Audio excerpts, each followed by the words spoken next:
जय माँ काली, जय माँ बगलामुखी। मेरे प्रिय कन्या राशि के साथियों, क्या आप तैयार हैं 14 जुलाई की उस भयंकर तारीख के लिए जहां पर आपको अग्नि परीक्षा देनी होगी? अचानक महाकंगाली का संकेत। अगर आप कन्या राशि के जातक हैं तो आपके लिए सबसे बड़ी चेतावनी है। जो भी इस वीडियो को मिस करेगा वो इस बड़े गोचर से हाथ धो बैठेगा। जी हाँ, देखिए 14 जुलाई को गुरु बृहस्पति अस्त होने जा रहे हैं।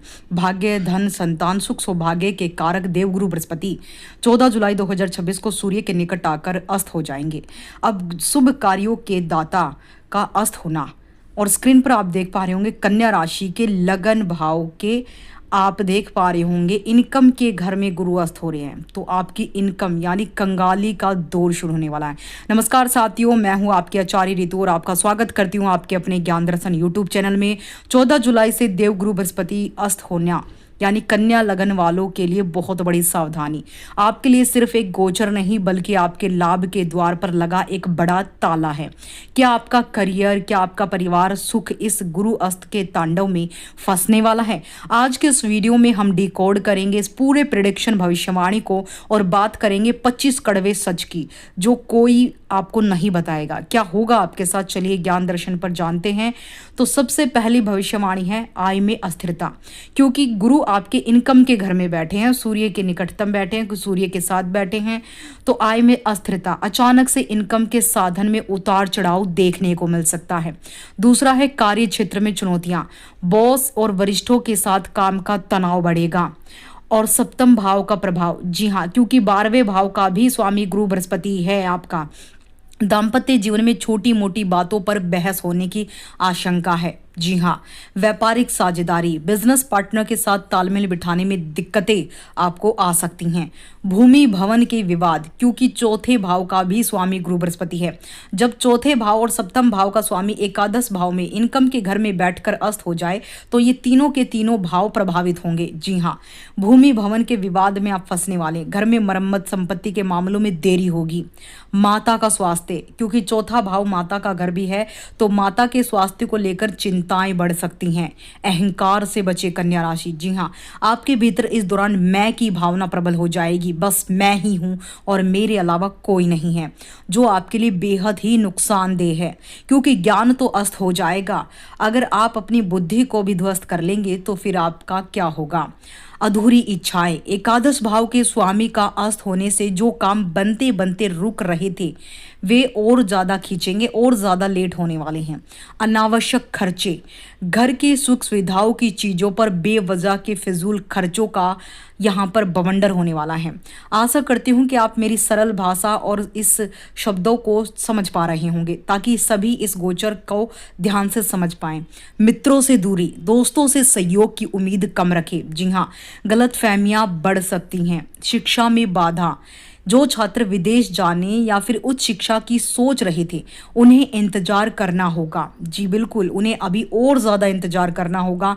निर्णय लेने में जल्दबाजी, बिना सोचे समझे किसी कागज पर हस्ताक्षर ना करें।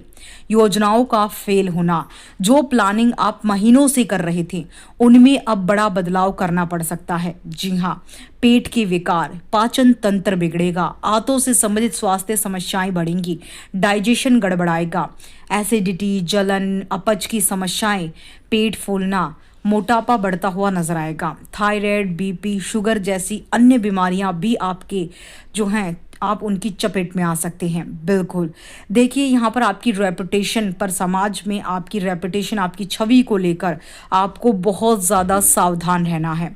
ऐसा कोई भी कार्य, ऐसा कोई भी कृत्य, ऐसी कोई भी वाणी, शब्द, कुछ भी ऐसा मत कीजिएगा जिससे आप पर आरोप प्रत्यारोप लगा सके कोई। जी हाँ, कन्या राशि के लोगों के लिए अध्यापन और सलाह, यदि आप शिक्षक हैं या सलाहकार हैं तो आपकी सलाह को कम महत्व दिया जा सकता है। यात्रा में असुविधाएं, काम के सिलसिले में की गई छोटी यात्राएं थकाऊ होंगी। घरेलू वातावरण, घर में शांति बनाए रखने के लिए आपको ज्यादा झुकना पड़ सकता है। अध्यात्म में रुचि, भौतिक सुख साधनों कि में कमी आएगी, लेकिन ईश्वर की तरफ आपका अधिक झुकाव होगा। नई शुरुआत से बचें, जहां पर मोह खत्म हो जाए वहीं पर मोहन से साथ जुड़ता है। जी हाँ, वहीं कृष्ण आपको मिलते हैं। नई शुरुआत से बचें, नया बिजनेस या फिर बड़ा इन्वेस्टमेंट अगले 1 महीने के लिए आपको टाल देना बेहतर है। जीवन साथी की सेहत, पार्टनर के साथ स्वास्थ्य पर थोड़ा खर्च हो सकता है। समय की बर्बादी, फालतू की भागदौड़ में समय खराब हो सकता है। आलस्य, गुरु अस्त होने से काम में मन कम और आलस्य ज्यादा महसूस हो सकता है। गुपचुप लाभ, एकादश भाव में अस्त होने के बावजूद भी गुरु बृहस्पति पुराने निवेशों से कुछ ना कुछ अच्छा रिटर्न आपको दिला सकते हैं। जी हाँ, सावधानी ही आपका बचाव बनेगी। अगले 30 दिनों तक 14 जुलाई से लेकर 13 अगस्त 2026 तक गुरु बृहस्पति अस्त रहेंगे। अगले 30 दिनों के लिए आपको अपनी भाषा का प्रयोग बहुत ही सावधानी से करना है, धैर्य के साथ अपने समय को निकालना है। इस काल का सबसे बड़ा सुरक्षा कवच यही है कि सावधानी बरतें, मीठा बोले, कम बोले, चुप रहें। जी हाँ, तो क्या उपाय करें जिससे गुरु बृहस्पति का अस्त होने का प्रभाव आपको ना के बराबर मिले। देखिए, कन्या लगन वालों के लिए गणेश जी की पूजा सबसे ज्यादा फलदायक है। बुधवार को दुर्वा चढ़ाएं। पीपल की सेवा, शनिवार को पीपल के पेड़ में जल दें। यह गुरु के दोष को कम करेगा, शनि की एनर्जी को बढ़ाएगा। पीली चीजों को गुरुवार के दिन गरीबों को दान करें। ओम गण गणपतये नमः का निरंतर 108 बारी जाप करें। पुराने स्रोतों पर फोकस करें। नई चीजों को शुरू करने की बजाय जो काम आप पहले से कर रहे हैं उन्हीं में छोटे छोटे सुधार करके इनकम जनरेट करें। ओल्ड इज गोल्ड वाली नीति अपनाइए। कम्युनिकेशन का उपयोग, गुरु वाणी और ज्ञान का कारक है। भले ही वो अस्त है, लेकिन कन्या राशि में बुद्धि का स्वामी बुध तो जीवित है। अपनी सलाह, अपनी कंसल्टेशन को बेचकर पैसा कमाएं। कन्या राशि के लोग एनालिसिस में माहिर होते हैं, जो जटिल समस्याओं का समाधान बहुत ही चुटकियों में निकाल लेते हैं। गूढ़ क्षेत्रों से धन, 11वें भाव में कर्क राशि है जो कि जल तत्व की है। यदि आप एस्ट्रोलॉजी, काउंसलिंग, किसी ऐसी सेवा में है जो लोग मानसिक शांति देते हैं तो वहां पर आपको बड़ा मुनाफा होगा। मिलते अगली वीडियो में। जय माता।